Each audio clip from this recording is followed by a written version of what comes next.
Kasho sat down with the Goldsworthy family, three generations under one roof, with a legacy in hairdressing that spans decades. Well, I actually started hairdressing in 1955 and we opened our first salon in 1961.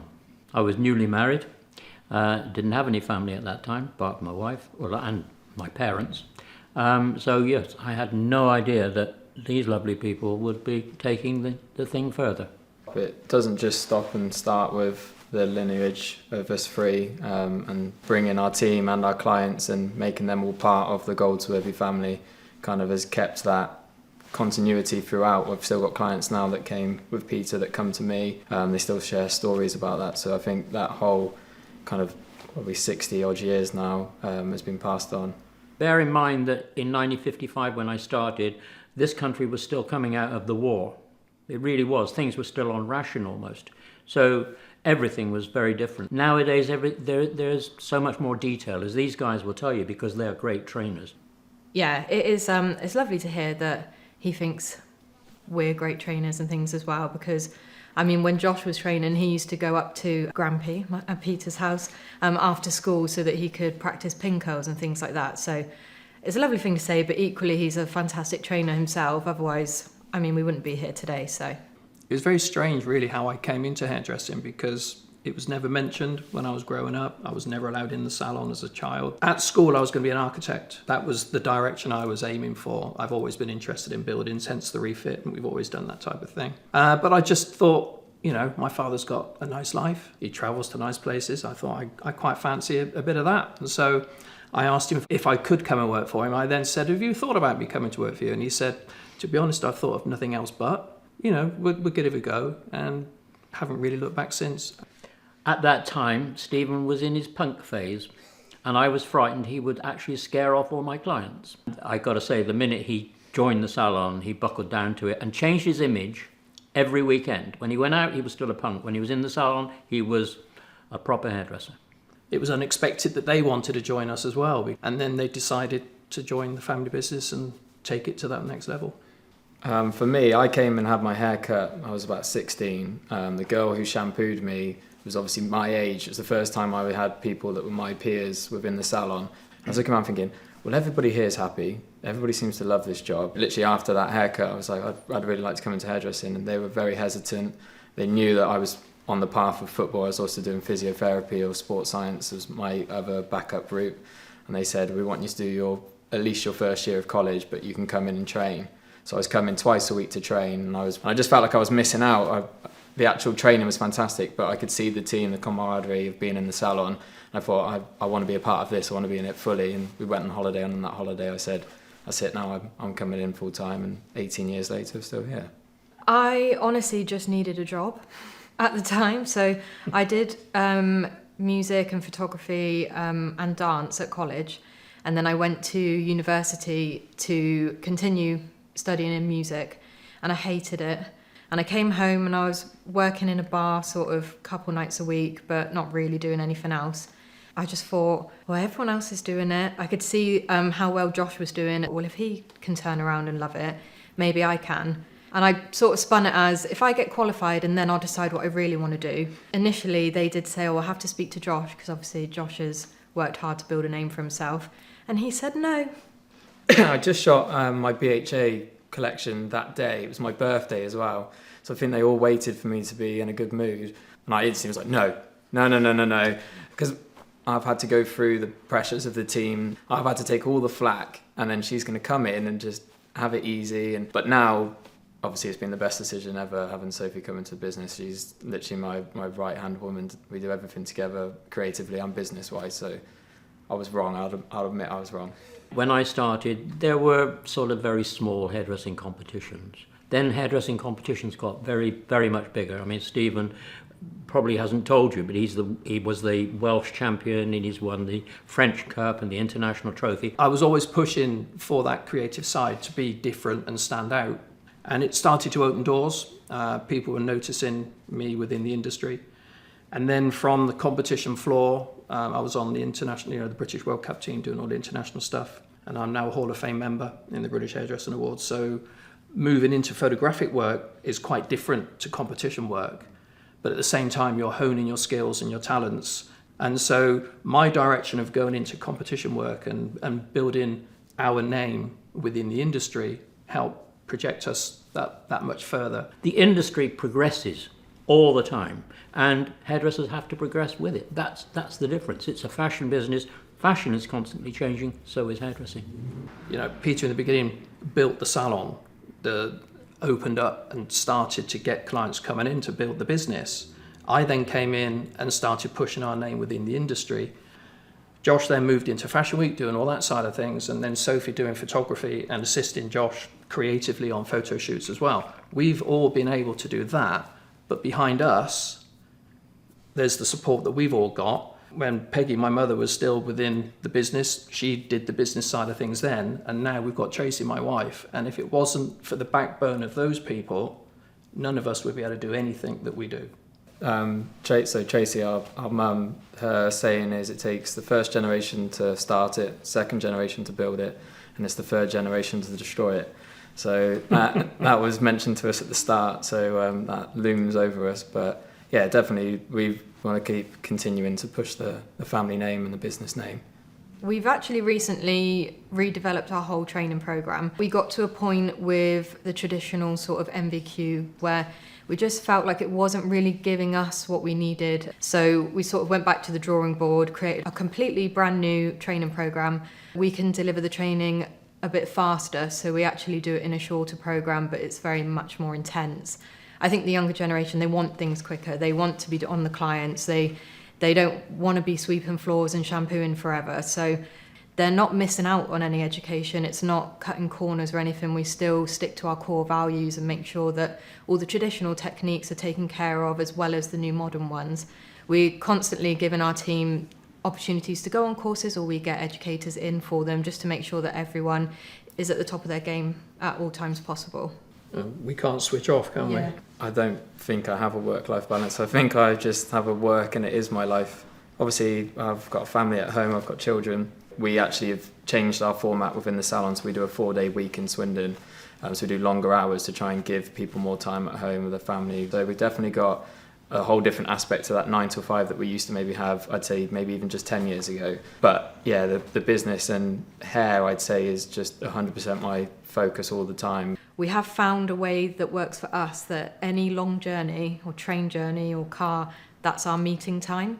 And then we've been very, very productive using that. We fire out, right, we've got this coming up, get it all set in, and then there's probably more healthy ways to do it, but that seems to be working at the moment for us. So it's different for everybody. Some people are just quite happy to have a day-to-day in the salon and be with their clients, which is fantastic as well. That's obviously what runs and operates this whole business. But you do see a gem maybe every year or two, and you kind of go, right, okay, we really need to hone that person. You can see that they've got that love, that bug for it, and just a bit of a natural flair. But there's something for everybody in hairdressing. I can give you 2 examples of our staff members. One of them was flying. She was flying through all of her training, and we said, I think you'd be quite good to enter this award. And she finalised, and it was amazing, and I think that gave her the buzz. Another example, we've got a member of staff at the moment, Jess, who's been with us since she was 16, incredible hairdresser, but one of those that probably doesn't realise how good she is. And we started saying, oh, would you mind coming and helping on this shoot, because she's got this skill that she can help assist us with. And then we started taking her to more things, and then we pushed her, and I just said one day, by the way, you're doing Colour Trophy. I found you a model and we're going to shoot it this weekend. And she was like all panicked. Then she went on to win it. So some of them need a little push because they don't realise, but because we're such a supportive team, I mean, everyone in the salon's rooting for each other. You kind of have that safety net of, oh, well, they wouldn't ask me to do this if they didn't think I'd be good at it. So it just takes a little encouragement when we can see some of the guys doing well. Hairdressing is ongoing, so therefore you master one technique and then the technique is changing because, as I said, fashion. And so constantly, forever. It's a lifetime of learning. Sophie's been a guest mentor for the last year with the Project X. She's now project lead with myself. We're doing Club Star for the next 2 years. So Club Star is 18 to 25-year-old hairdressers. Essentially, I reach out, or myself and Sophie reach out to our friends within the industry and people that we maybe aspire to have a day with ourselves. And they spend a day almost once a month being mentored by these hairdressers. So we've got all sorts from presentation skills, textured hair, avant-garde. There's a photo shoot. We're doing the HairCon show this year. So it really creates like a buzz for yourself, because you're seeing young hairdressers again that are just as excited as I was when I was 18, when I was on these teams. When I first started, I used to look at the runways and think, that's easy. It's all bed hair. It's all kind of greasy, kind of lived-in hair. And then you find out that when you go and do these shows, it's a 2-hour process to get it to that. And there's so many like idiosyncrasies to get that effect. I think if you know your commercial haircuts, if you have those fundamentals and that process down, then you can start to disconnect, add panels, leave areas out, and you can start to break the rules. But I think until you know wholeheartedly those rules, and that's what Sophie does in training, that's what Peter did with Stephen and Stephen with myself, knowing the classics of hairdressing will actually open up the doors to the more creative side of either styling or cutting. It's actually my husband who doesn't work with us anymore. He was cutting his friend's hair during a training session, and he's going into texturise, hadn't realised he'd picked up his normal scissors and just cut a big chunk out of the back of his hair. Just looked at me with panicked eyes.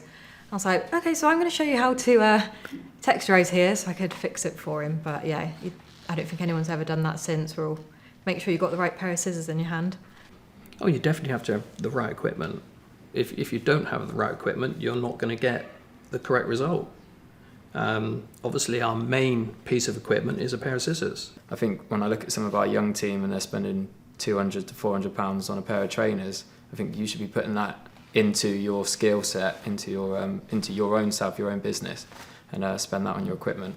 They often aren't always the cheapest, but look at the people you aspire to be in hairdressing. What are they using? What combs? And you will see a pattern. Most people are using the same brushes, the same combs, same scissors, clippers. And there's a reason for that, because they are either ones that will last you for the longevity of your career, or they are just the precision best tools. And that's one of the things that when Sophie's doing the education in the academy, we talk them through comb size, scissor size, all that sort of thing. And you have to have the right equipment to do the right job. Well, I mean, I've had my scissors now for about 10 years, but they're my go-tos. I feel comfortable. It doesn't matter where I am, what I'm doing, who I'm working on. They deliver everything that I want with precision. Anybody can cut hair with any pair of scissors if you're a good hairdresser, but having the exact tool gives you the freedom to be able to slice, splice, point cut. Cutting a straight line with a good pair of scissors is great, but all those other little areas come into play. I think I was about 19, and I was just finishing a haircut, and I was tapering just to take some weight out on the crown.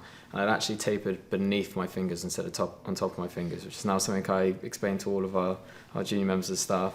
And I actually managed to clip, and not just cut myself, but take a full circular piece off of my fingerprint on the side.